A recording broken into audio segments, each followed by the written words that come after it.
आप मोदी जी का स्टेटमेंट सुनिए, वो कह रहे हैं पहले से पार्लियामेंट में खड़े होकर हम 400 सीट जीत रहे हैं।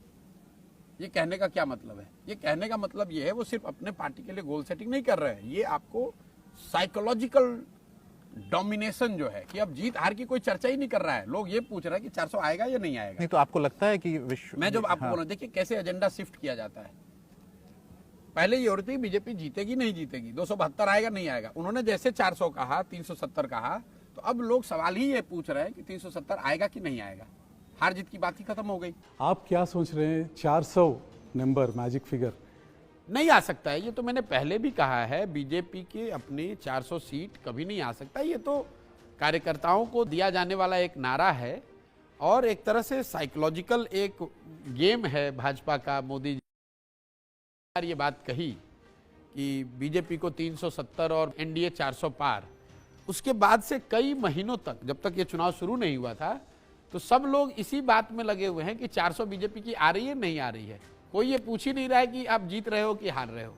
एक तरीके से मोदी जी ने 2 महीने तक पूरा नैरेटिव ऐसा बना दिया कि चुनाव मतलब कोई इसमें चुनौती है ही नहीं, सिर्फ इतना तय होना है कि बीजेपी को 400 आ रहा है कि What do you think? Will Mr. Modi be the Prime Minister again? उसमें मुझे कोई डाउट दिखता नहीं है।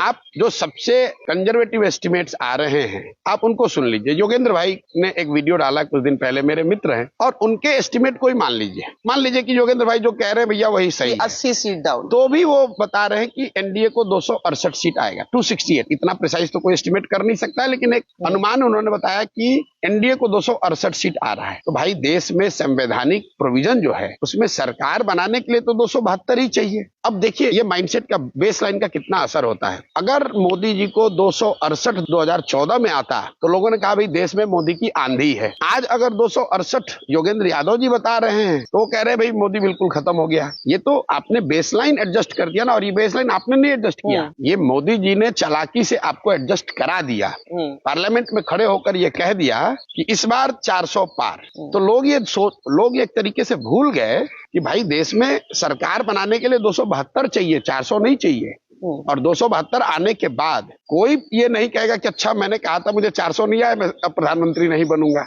तो ये तो एक तरीके से बीजेपी ने नैरेटिव सेट कर दिया और सारे लोग यही सवाल कर रहे हैं, यही आकलन कर रहे हैं, इसी पर टीका टिप्पणी कर रहे हैं कि बीजेपी के 400 आएंगे कि नहीं आएंगे। एंड आई लाफ एंड से कि भाई आप कह रहे हो कि आप बीजेपी के विरोध में हो, आप तो बीजेपी का ही प्रोपेगेंडा बढ़ा रहे हो। आपको तो ये पूछना चाहिए कि बीजेपी की सरकार आएगी कि नहीं। लेकिन आप पूछ रहे हो अच्छा प्रशांत जी बीजेपी को 370 आ सकता है क्या? भाई सरकार बनाने के लिए 272 सीट चाहिए, और अगर आप मोस्ट कंजर्वेटिव एस्टिमेट के हिसाब से भी एनडीए को, भाजपा को 250-60 भी अगर आ रहा है, एक बार को मान लो, तो भी सरकार तो उन्हीं की बन रही है। और मेरे कोई सीक्रेट कुछ नहीं है, ओपन है जी। कोई ढंग से बराबर स्टडी करे, मीडिया के लोग भी नहीं करते जी, माफ करना। ढंग से स्टडी करे तो कह सकता है ये हुआ है ना, देखिए 3 दिन के बाद मोदी ये कदम उठाएगा, 5 दिन के बाद ये उठाएगा, 7 आप तय कर सकते हैं। लेकिन आपको तैयारी नहीं, क्योंकि आपने एक बनी बनाई परसेप्शन में जीना चाहते हो, उसी को फैलाओ और उसके अनुकूल कुछ एनेक्डोट मिल जाए तो ढूंढते रहते हो। इसके कारण सारे के सारे लोग फेल हो जाते हैं।